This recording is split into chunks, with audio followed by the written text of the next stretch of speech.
The only solution to world problems is true education, yet it cannot be found in the classroom. Learn how true education can be obtained and how it will soon change every human life. Next on The Key of David with Gerald Flurry.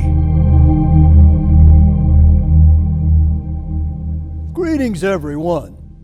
Is it possible that false education can cause us to hate life? Well, it did King Solomon, and he learned the hard way about what is true and what is false education. And at this time of the year, of course, we're always talking about colleges and universities and education. And so I think it's a good time to speak about education. Our civilization truly is at stake. Herbert Armstrong had 3 ambassador colleges, liberal arts colleges. And he said the future welfare and even the existence of civilization is dependent on the educational system. He said that in December 1965. So the existence of our civilization is at stake. So what could be more important than true education? Making sure we have the kind of education that builds a strong civilization. I want to show you that what true education can do. Solomon had to learn that the hard way. But notice what he said. Here's the wisest man who ever lived as far as possessing knowledge and certainly an ample amount of understanding. But he learned a vital lesson from doing it the hard way, the difficult way.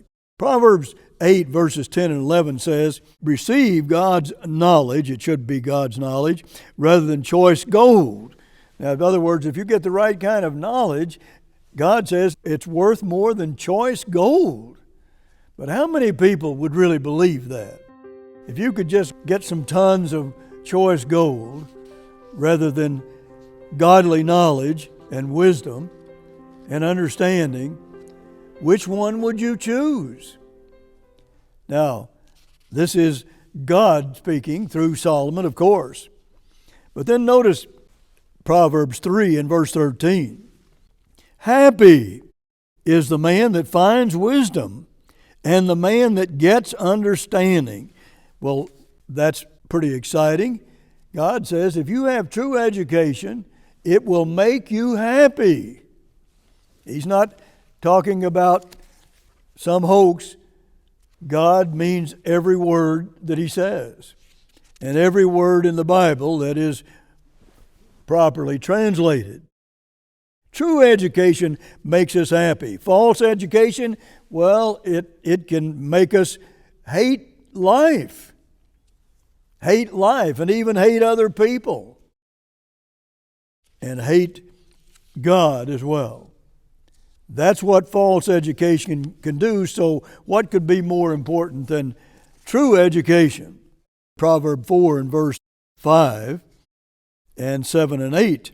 It says this, get wisdom, get understanding, forget it not. Wisdom is a principal thing, therefore get wisdom, and with all you're getting, get understanding. He's talking about God's wisdom, God's understanding. And how many people have these 2 ingredients today? Godly wisdom and godly understanding is what he's talking about. Exalt her, and she shall promote you. She shall bring you to honor when you do embrace her. That's what Solomon says. Now, he had to learn that the hard way. But he wasn't just looking for, let's say, mental knowledge or a life of accomplishment. He wanted to know what the goals and results were of true education or false education. He tried that. And he put education to the test. And he wants us to know which is which, because it brought a hatred toward life to him when he got into false education. Something we all have to think about. This man was the wealthiest man around, and he said, vanity of vanities, all is vanity. So what does man gain by his toil? He asked. In Ecclesiastes 2 and verse 1. Notice what it says there. I said to myself, come now, I will make a test of pleasure. Enjoy yourself. But behold, this also is vanity. Then he says, I made great works. I built houses and planted vineyards for myself. I made myself gardens and parks, planted in them all kinds of fruit trees. I bought male and female slaves. I had also great possessions of herds of flocks, more than any who had been before me in Jerusalem. I also gathered for myself silver and gold and the treasure of kings and provinces. I got singers, both men and women, and many concubines, man's delight. So I became great and surpassed all who were before me in Jerusalem. And whatever my eyes desired, I did not keep from them. I kept my heart from no pleasure. I mean, he took every pleasure that you can imagine and tried it. Wanted to know if that would make him happy. Now, what was the result? If you look at Ecclesiastes 1 and verse 13, he said he gave his heart to seek and search out all things. And he said, this sore travail has God given to the Son of Man to be exercised therewith. God just lets them exercise that. Go ahead. If you don't want to listen to me, go ahead. Try it and see what it does. Now, of course, God doesn't want us to do that. Then I considered all that my hands had done and the toil that I had spent in doing it, and behold, here's the conclusion, behold, all was vanity and a striving after wind.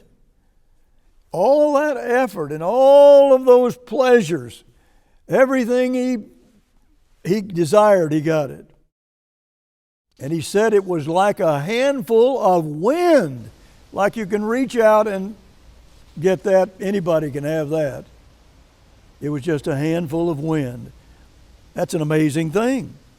You can have all of what the world is really seeking right now, in many, many cases, most cases, and yet it isn't bringing them happiness.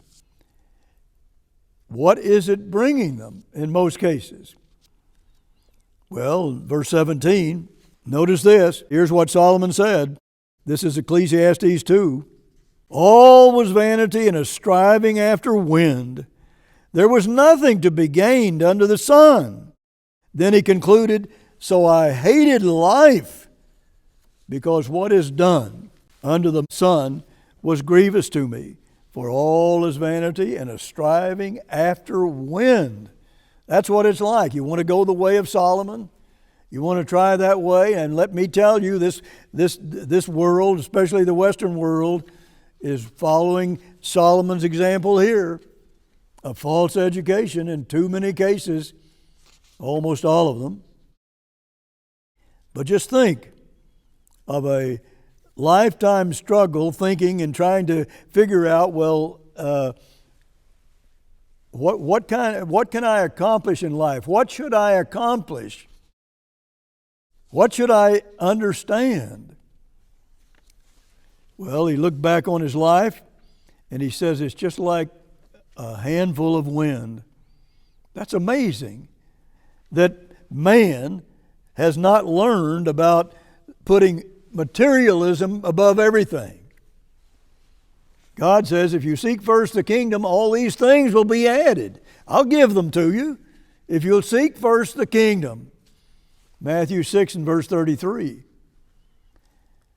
But it's all vanity if you go the way of Solomon did here. Just a handful of wind.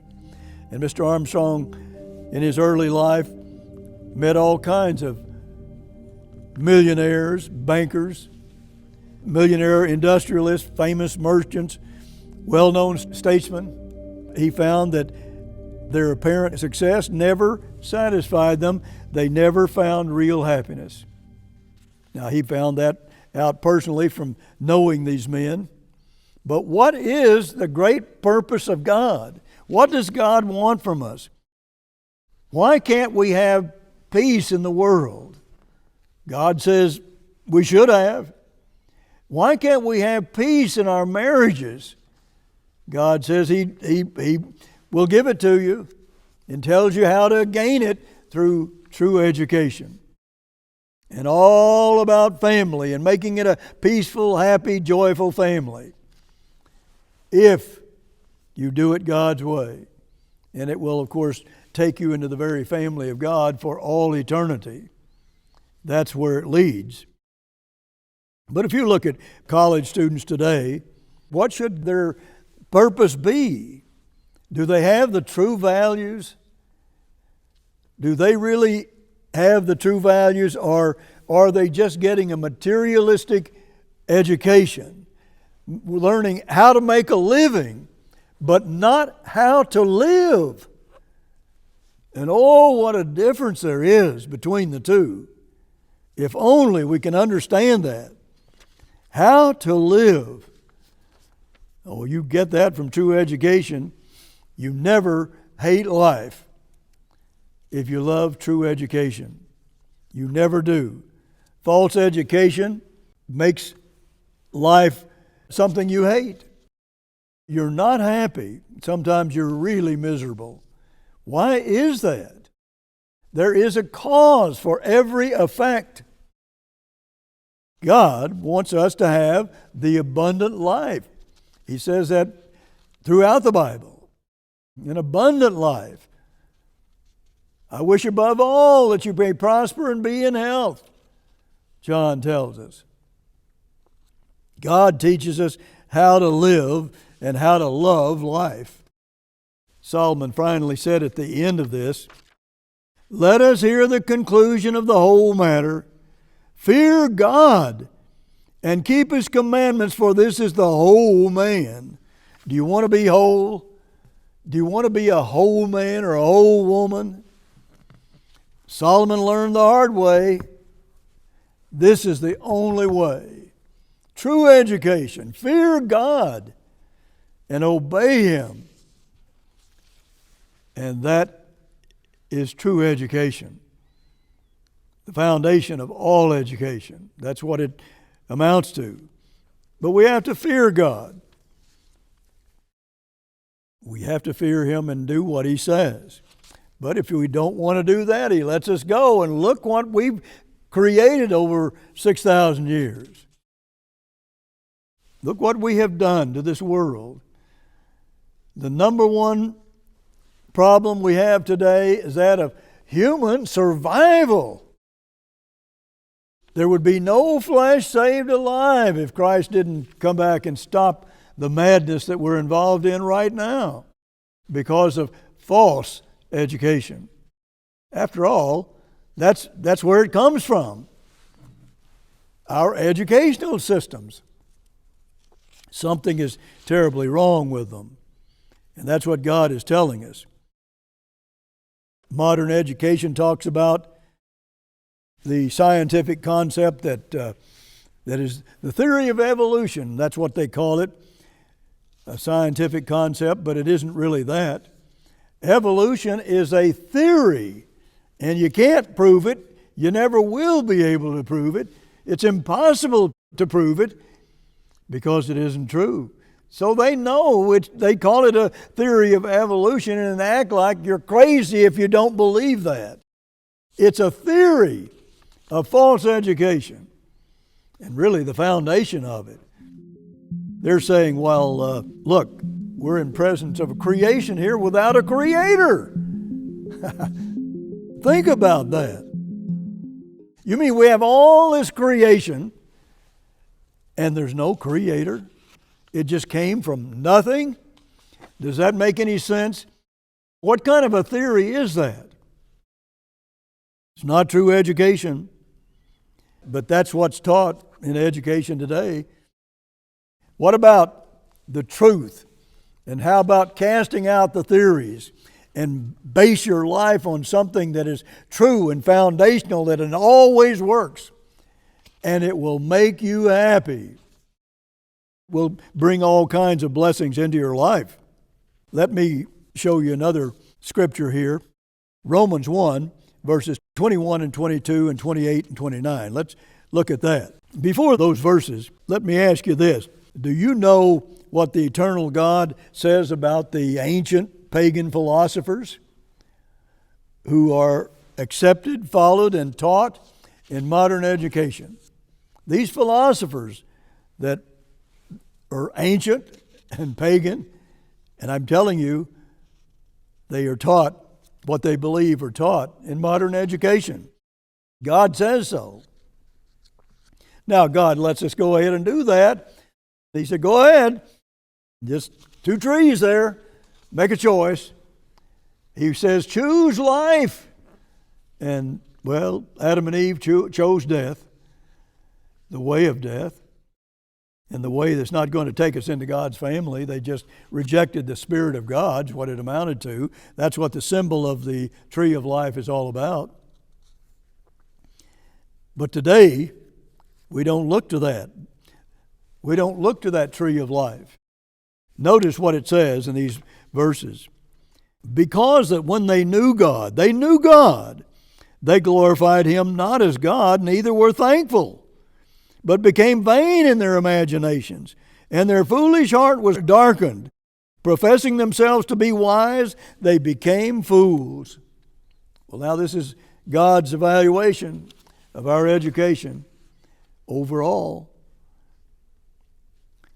And he goes on to say, and even as they did not like to retain God in their knowledge, they ceased to teach anything about the true God, and they were given that understanding, a new revelation to them. And to disseminate any of His true revealed knowledge, well, that was not for them. And so it goes on to say, well, God gave them over to a reprobate mind,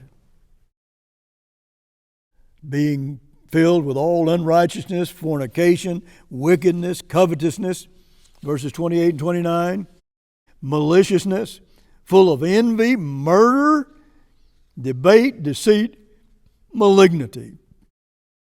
They glorified themselves after God had given them the truth. They knew the truth, and they glorified themselves instead of God. God is the foundation of all of it. His creation is the foundation of all of it that pertains to us. He revealed the truth, and they chose their own system of false education.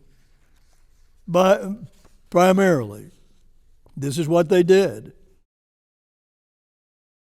But I'll tell you, Romans chapter 1 summarizes the origin of and history of the world system of education. That is what Mr. Armstrong said, and it is the crux of all the world's problems today. Education. Our civilization depends on it. Its existence depends on it. So you have to try to get the whole picture. Mr. Armstrong would often talk about a tree.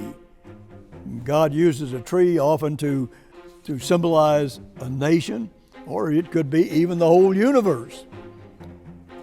But why liken it to a tree? Try to get the picture down to where we can see the whole forest, but we all also have to understand something from a tree. Get into the details. He said the tree should be viewed in its true perspective and relation to all other trees. One reason they cannot see the other trees is that they do not even see but a part of a small branch or a tiny twig. They focus the whole attention on this tiny detail, perhaps unimportant. Now, he said, I began years ago to train myself to see first the entire forest, then the tree, and then to take into the scope of vision the whole tree. and to proceed in more detail from the roots and trunk to the major branches, then the smaller branches, and finally the twigs and leaves. That way, when I finally set attention to examine the smaller details, they are comprehended in their true perspectives and relationships. Now, again, you see, you can teach yourself, like Herbert Armstrong did, to see the big picture, to see the whole forest. You have to see that first. And then you bring yourself down to the tree, and you've got the whole picture in mind. And so God says, all right, you have these branches, you have these twigs, but you also have the roots, which is likened to God. That's where life proceeds, from the roots. And you could take that on up into the trunk of the tree. We are the branches, we're the twigs. Cut off the branch, cut off the twig, and you have nothing but false education, if you're talking about education. The forest is God's creation. The whole universe is God's creation. It did not evolve from nothing. That makes no sense and it should never even be called a theory. Just a little proving can show you that. Just a little proof. God is the main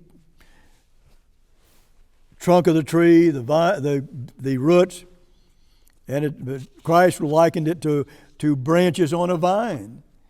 If you cut off some of the branches from the vine, you don't produce grapes. There's nothing produced, no fruit. Cut off the vine, and you cut off Christ. He talks about that in the Gospel of John. That's a tremendous understanding. Listen, today, if you will get your picture on let's say, the forest, get the big picture, you'll see that man is developing the machine, but he's degenerating man. He is doing that. And you can prove it. Look around at what's happening in your world. It's frightening. It's frightening. Our number one problem is that of human survival. Educators generally know that there are dangerous evils in our educational system. They know that. And they don't know what to do about it. Well, they should, and they could. But has anybody really, in this getting into evolution and that, has anybody ever proved the non-existence of a supreme God? Absolutely, emphatically, no. They have not. But they go on believing evolution. Here we have this human mind, a God-like mind, a type of God's mind that we should be developing in our education, and know who we are. Who am I? And why am I here? What is my purpose on this earth? And most people don't know that. They don't know who is God either. They should know and could know, but they don't. We have to really understand why we are here. What is our purpose? Why is man on this earth?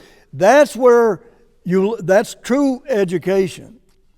We see God, and we see His plan of developing man and building a family so that we can enter into the family of God forever. Until next week, this is Gerald Flurry.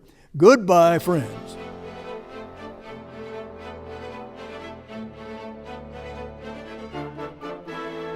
All our literature is available free of charge at no cost or obligation to you. Request Education with Vision, The 7 Laws of Success, and The Fraud of Evolution. Order now.